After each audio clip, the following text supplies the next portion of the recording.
Hello, everyone. Welcome to this month's episode of 7 on Travel. I'm Karan with Where to Next Travel LLC. And in this month's episode, it's all about holiday dishes from around the world. Join us as we tell you about some holiday treats and give you a little backstory as well. So sit back, relax, and let us tell you about some wonderful ideas that you can make for the upcoming holidays. Lael from Gracious Getaways. The holidays are a wonderful time in Italy. The lights are shining and every little city shimmers as a jewel, but they're all different and their foods are different.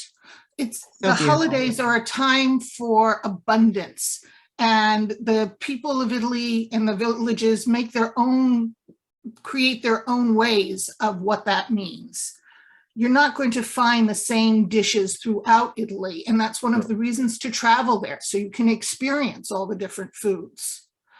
Perhaps the most well-known to Americans for holiday is something that you don't have to make yourself. It's a panettone. Pane means cake, and tonne means luxury because it's for the holidays, and most people couldn't afford daily the fabulous cakes.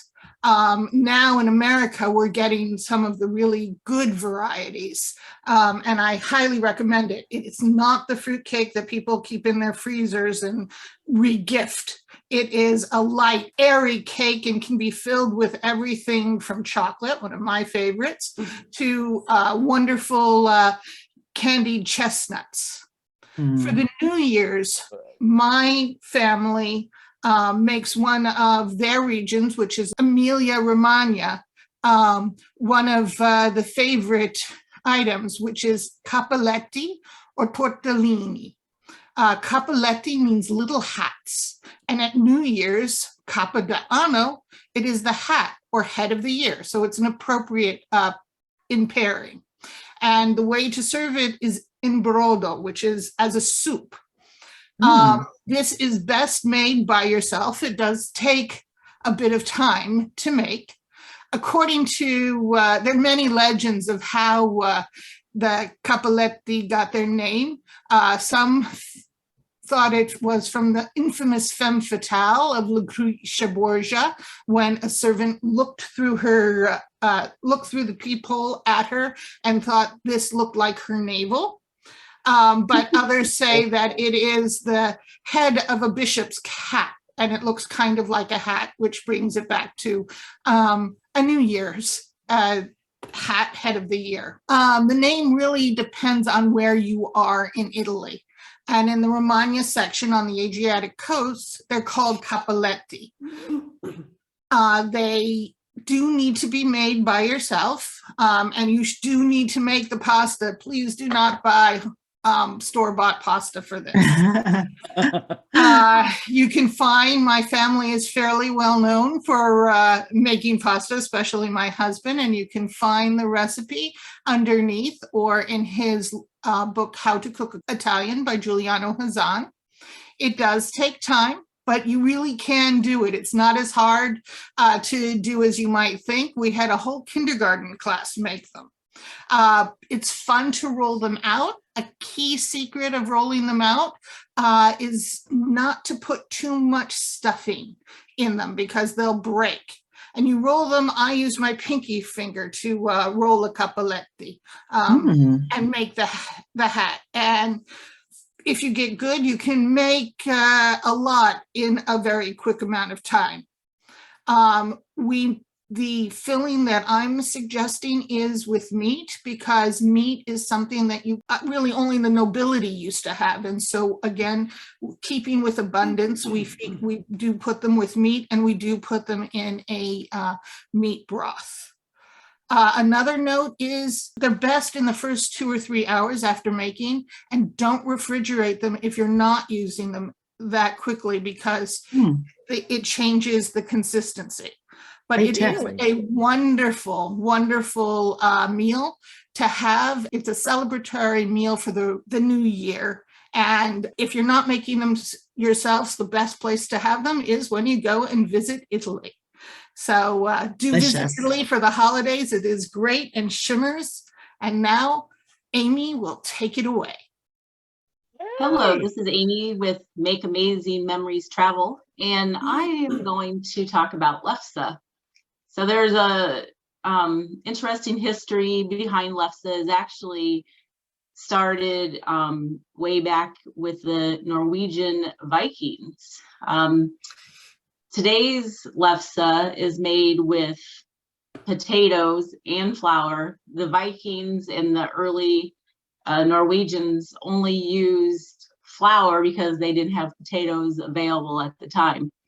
Lefse was originally started to use throughout the winter because it could be stored, and they would dry it then they would moisten it when they were ready to use it. But lefse can be used to make things such as to use kind of like a sandwich or a tortilla. And the modern day lefse is made usually with potatoes and flour. It's a traditional flatbread for the Norwegian Americans to have around Thanksgiving and Christmas. Lefse is so popular in Norway that you can get it at gas stations. So it's a kind of a year-round thing in Norway. Wow. You eat the gas station kind? I like gas station sushi, right? Right. That's exactly what I'm thinking. It's like kind of questionable, but wow. Right. But I think it'll be safe. So they can get it on a ferry, gas station, many restaurants, stores. Wow. So very popular in Norway, and different parts of Norway they eat it differently. Like some places it's more of a sweet, others savory. So I know in the United States we usually have it with butter and sugar or brown sugar. So it's more of a dessert kind of lefse. But some people eat it with lutefisk or smoked salmon, cream cheese. Oh, wow. So a variety of ways. Of course, as Lael said, with the pasta, it's best to have it fresh. So lefse is the same way.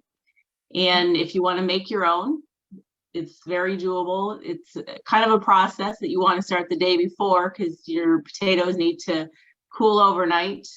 And the best tool to have if you're going to make it with potatoes is a potato ricer.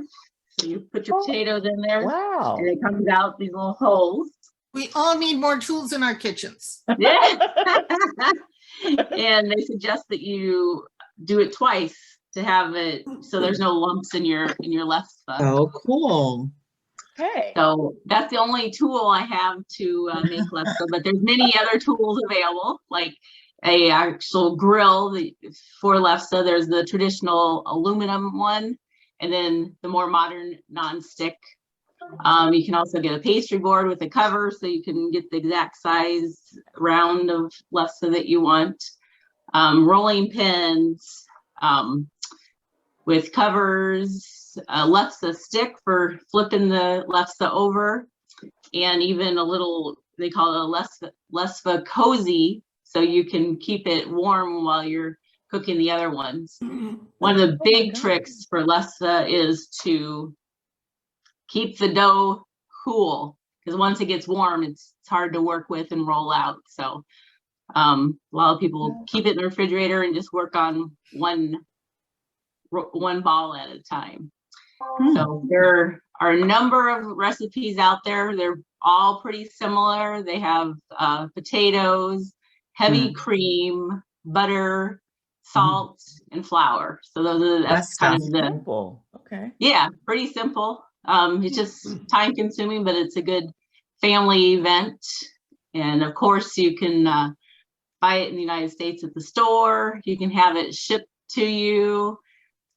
So there's lots of ideas. There's actually a store called, or an online store called the lefsfasor.com.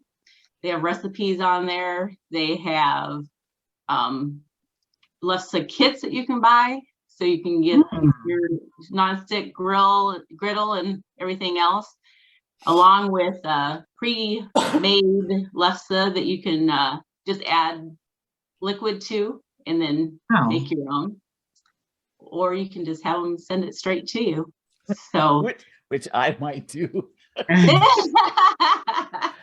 Wow. Actually, I did order 12 packs of lefse, and I'm going to be freezing some. So we'll have some for Thanksgiving, some for Christmas, some for New Year. Wow, that's great. It's so versatile. Wow. That's delicious. When should we be there? Yeah, exactly. Well, you know what? It's shipping tomorrow. It'll be to my house on Tuesday. So Tuesday would be the best day. Okay, so I'm going to look up flights in a few minutes. So I'm just letting you know that you're going to have a guest at your door on Tuesday. Yeah, there we go. Love it. Love it. She's going to put you to work in the kitchen then, Karen. That's fine, because I want to learn how to use that tool. So Amy, do you make your own from scratch too? I have in the past. It is kind of time consuming. So that's only when we're going over to somebody else's house for Thanksgiving. So I don't have to worry about everything else. I just have to take a dish to pass. And so it is kind of fun and very, very good. Love the lefse. Oh my gosh, that's so cool. That's so cool. And the ricer is good for a lot of other things. It's great for mashing beans for pasta fagioli and making soups too. So it's not a one thing tool. I have used it for riced cauliflower. Oh, so you don't have to go buy it in the store. You can just make it yourself. You know, the cauliflower has to be soft, of course, to push through the little holes, but it's a good way to get your riced cauliflower as well. So next on to Karan. Oh my gosh, Amy, first of all, thank you so much, because you've really personalized that. And it's like, wow, you can even make it yourself. You know where to get it and all this other good stuff. And it's versatile and all these great ways to eat it. And I'm already thinking like, okay, I could put that together. That would work. Yeah. Okay. So yeah, thanks for that. And now I'm going to be looking for a ricer so I can use it for cauliflower and all this other stuff. Because I'm tired of buying bagged riced cauliflower. So if there's a way for me to make it, that's great. Oh my gosh. Well, hey everybody, this is Karan Morrow from Where to Next Travel. I today am going to take you to Russia, of all places. So while most countries celebrate Christmas on December 25th, Russia is one of the few countries that celebrates this holiday on January 7th, in accordance with the Orthodox Julian calendar. It's been traditional for a long time that for those who can, they fast on Christmas Eve and not eat anything until the first star of the evening appears in the sky, symbolizing the star that led the Magi to the manger at Jesus' birth. When the fast is broken in the evening, a porridge called sachiva, made from wheat or rice and served with honey and fruit and poppy seeds and chopped walnuts, is also eaten. And also a spoonful of it is thrown on the ceiling. Tradition has it that if the spoonful sticks to the ceiling, the family will have good luck and a good harvest in the new year. It's standard practice with the Russian Orthodox Church to avoid eating meat or fish on Christmas Eve. So a full Christmas Eve meal may consist of about 12 individual dishes, each one representing one of the 12 apostles. Now, in the picture behind me here, this dish called shoba is colloquially known as herring under a fur coat. Shoba actually loosely translates to fur coat. Its main ingredients include pickled herring, hard-boiled eggs, mayonnaise, and grated vegetables like carrots, beets, potatoes, and onions. The dish gets its name from its top layer, which is usually made of either the mayonnaise or a beet dressing that resembles a warm winter fur coat. I'll be sure that you all get the recipe if you're interested in making the dish. So we're going to next go to Sheila, who's got, I'm sure, a cocktail under her sleeve. That's what I understand. We can always have a cocktail for the holidays. So Sheila, take it away. Thank you, Karen. That You're sounds welcome. delicious. My name is Sheila Randolph with Fundraiser Travel. So back in 1935, Carlos Herrera, in his restaurant in Baja, California, had a customer, one of his favorite customers, Marjorie King, who was a dancer and was allergic to any other spirit except tequila. So he made her, Marjorie King, the margarita, and that's where it came from. So Gosh, I okay. didn't know that. I That's did awesome. not know that. there are many types of margaritas, and the margarita that will be fun for the holidays is a holiday margarita. And the way you make it is with unsweetened coconut milk, silver tequila, triple sec, and lemon. And you want to use the lemon to rim the glass and then just put standing sugar on top. So what that creates is kind of this wonderful winter wonderland drink or margarita. It's beautiful. And then you can top it with your favorite fruits to honor your holidays. You could put cranberries or blueberries or pineapples or chocolate, anything at all to make it fun and beautiful. So it's simple as that, and make your guests see fun, wonderful drink for the holiday. So Michelle, what wonderful recipe do you have for us today? Well, thank you, Sheila. Hey guys, Michelle here from Surf City Cruise and Travel, and today I am bringing the fun facts from the Did You Know files about a couple of festive favorites, eggnog and gingerbread. For example, did you know that eggnog comes from a drink that was called posset? It was a hot cocktail that was made with milk and alcohol, typically Madeira or sherry wine, and it was popular with Englishmen dating back to the medieval times. So maybe since it was from the British, we shouldn't call it posset, we should call it posset. Pass me the posset, please. Posset did not actually originally include eggs, but eggs did make it into the recipe over time.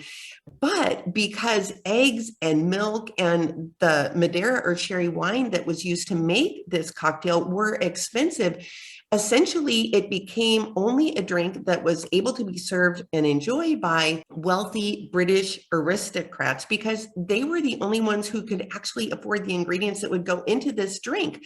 But fast forward to the American colonies. Now, these folks were not wealthy, but they were farmers with ready access to dairy cattle and chicken. So essentially, the ingredients needed for this drink were able to be harvested right from their own backyard. Go milk the cow, go get the chickens from the chicken coop, and there you have it. But not only that, they had easy access to goods from the island. So as the colonists began preparing this festive drink for their own parties, they gave it their own twist by switching out the spirit used for rum. And that's kind of how the drink that we call eggnog and enjoy today came to be, like egg, milk, rum. And I love so, learning the history. yeah. Now, Yeah. fun fact, our very first president, George Washington, was a big fan of eggnog and he loved to serve it at his parties. However, George had a little more money than some others around the area. So his boozy recipe not only called for rum, but he also used rye whiskey and sherry too. So I got to thinking that probably Martha and George might have had a few overnight guests staying at their place on the night. Sleepover party. Yeah. where they were Patriotic sleepover. Exactly. So I mean, who wants to drive their horse home after having a few glasses of President George's of eggnog? So it was that, I thought that was pretty funny. But I don't know about holiday traditions around your house, but for sure, whenever I see those dusted glasses of golden goodness, I know for sure that the holidays have arrived. But speaking of traditions, do your family's traditions include the making of gingerbread houses? If they do, you are in good company. Now, if you caught my segment on the Christmas markets in Nuremberg, you know that Nuremberg has a history with gingerbread, but the first gingerbread was actually baked in Europe way back in the 11th century, when the men returning from the Crusades brought back the custom of spicy bread from the Middle East. And why was it spicy? It was made with ginger. And why ginger? Because ginger was not only tasty, it also helped to preserve the bread. So, I mean, tastes good, lasts longer. That's a double win right there. So over the centuries, though, from this humble start of just preserving bread that tastes good, the sweet and spicy treat became valued not only as food, but also as art. Way back in 1395, going back to Nuremberg, the first gingerbread was baked in Nuremberg. In Nuremberg, by the way, they call it Lebkuchen. That's what the Germans do, Lebkuchen. Wow. And Nuremberg actually became known as the gingerbread capital of the world when their Bakers Guild began employing master bakers and skilled workers to create works of art from gingerbread. In fact, gingerbread, or Lebkuchen, as it's called there, is so important in Nuremberg that the only people allowed to make gingerbread throughout the year are the master bakers from the guild, except for during Christmas time, when everybody can bake gingerbread if they want to. But I can't wait personally to get to Nuremberg, to go to the Christmas markets and enjoy my own gingerbread from there someday. Gingerbread houses came about. There's a little bit of like not sure who's right about this or not. Some people say that gingerbread houses came to be a thing because of the Hansel and Gretel story from the Brothers Grimm. Other people are like, no, gingerbread houses were already a thing then. So I'm not sure who's right, but in the end, I'm just glad that somebody came up with this fun idea for building things out of sweet cookies and candies, because believe me, if you are baking gingerbread in your house is going to smell so delicious. One other fun fact, gingerbread houses don't actually have to be houses. That's what most people make at their house, but you could build a castle or a cabin or a church, or guess what, even a sports stadium out of gingerbread. The sky is the limit with your imagination. No matter how or when or where they got their start, the making and decorating of gingerbread houses is absolutely a beloved holiday tradition. And whether your gingerbread creation is a house or a whole village, or maybe it's your family or your family's favorite sports team, I'm sure that the making of your gingerbread house or family, whatever your creation is, that it is going to be a time of fabulous memory making that you will relive again and again each year. So be sure to drop a comment below to tell us your favorite spirit for spiking the holiday eggnog. And of course, tell us what you and yours plan to build for your gingerbread creation this year. Thanks for being with us this month. Don't forget to click on the link to grab all these amazing recipes we've been sharing with you today. And also, don't forget to subscribe using the button below. Click on the bell so that you'll be notified whenever we post new content.